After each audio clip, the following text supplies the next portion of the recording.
আসসালামু আলাইকুম। Hello guys, আজকে আমরা আলোচনা করব একজন কোয়ালিটি ম্যানেজার সম্পর্কে, কোয়ালিটি ম্যানেজারের দায়িত্ব কর্তব্য সম্পর্কে এবং আ তার কী রেসপন্সিবিলিটিস এগুলো সম্পর্কে আমরা আজকে আলোচনা করব।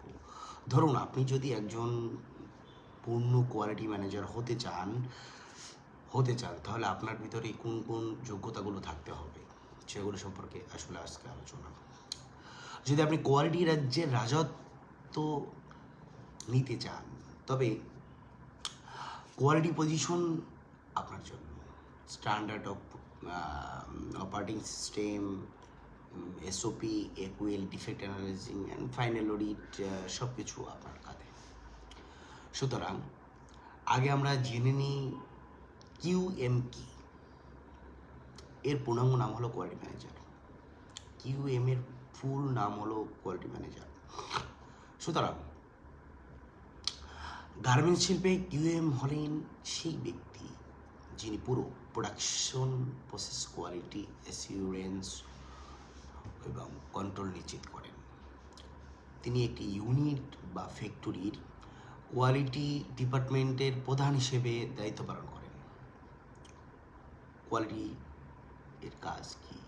কোয়ালিটি ম্যানেজারের কাজ কি? কিউএম এর কাজ কি? কোয়ালিটি ম্যানেজারের প্রধান কাজ হলো নাম্বার 1, কোয়ালিটি পলিসি তৈরি ও বাস্তবায়ন করা। তো বায়ার রিকোয়ারমেন্ট অনুযায়ী কোয়ালিটি স্ট্যান্ডার্ড নিশ্চিত করা। ইনলাইন ফাইনাল ইন্সপেকশন ম্যানেজ করা। নাম্বার 4, কিউআই কিউসি সুপারভাইজারদেরকে প্রশিক্ষণ দেওয়া এবং গাইড দেওয়া। নাম্বার 5, ডাটা অ্যানালাইসিস এবং রুট কজ অ্যানালাইসিস নির্ণয়। AQL standard operating system analysis. TNA ইত্যাদি অনুযায়ী কাজ পরিচালনা করা।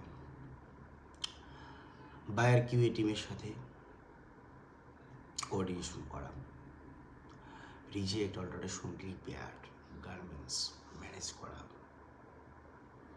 ফ্যাক্টরি অডিট, বায়ার ভিজিটের সময় কোয়ালিটি গাইডেন্স দেওয়া।